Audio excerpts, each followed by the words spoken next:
Voters in 5 states will select candidates on Tuesday for November's midterm elections, with a Democratic battle in Virginia for the right to challenge one of the most endangered Republicans in Congress topping the slate of party primaries.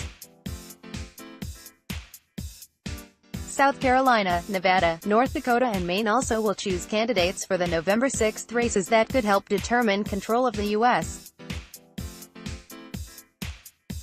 Senate and House of Representatives, including 2 of the most competitive Senate races. In Virginia, 6 Democrats are competing for the right to face vulnerable Republican Representative Barbara Comstock, one of the top national targets for Democrats in the drive to pick up the 23 seats needed to claim a Democratic House majority.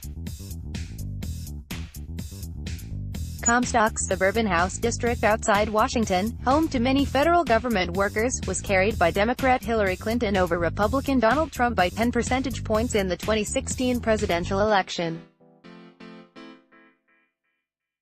State Senator Jennifer Wexton is considered a slight favorite to face Comstock after gaining the endorsement of Governor Ralph Northam and other Democratic Party leaders.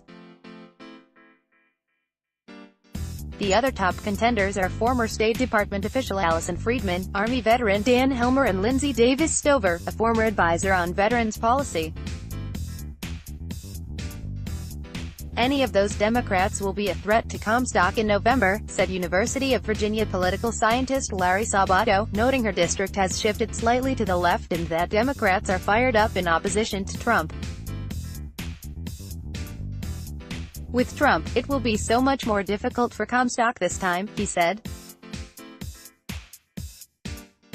Virginia Republicans also will choose a challenger to Democratic Senator Tim Kaine, the 2016 vice presidential candidate, whose re-election appears relatively safe. Corey Stewart, a combative conservative who nearly upset Ed Gillespie for the party's gubernatorial nomination last year, will square off against State House of Delegates member Nick Freitas and Pastor E.W. Jackson. In North Dakota and Nevada, voters will set the stage for 2 of the most competitive U.S. Senate races in November, when Democrats must pick up 2 seats to capture a Senate majority.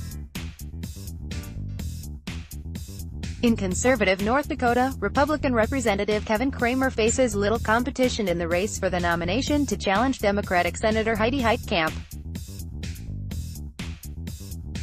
In the swing state of Nevada, Democratic Representative Jackie Rosen is expected to sail to the nomination to face vulnerable Republican Senator Dean Heller. South Carolina and Maine have contests for governor, but the outcome in the Maine race is to pick candidates to replace outgoing Republican Governor Paul Lepage could be delayed as officials sort out the results in the new ranked choice voting system. Voters in Maine will be the first in the nation to use this system in a statewide election. It lets voters rank candidates by preference rather than choosing just one. Under the system, used now in a few local jurisdictions, the election is over if one candidate wins a majority.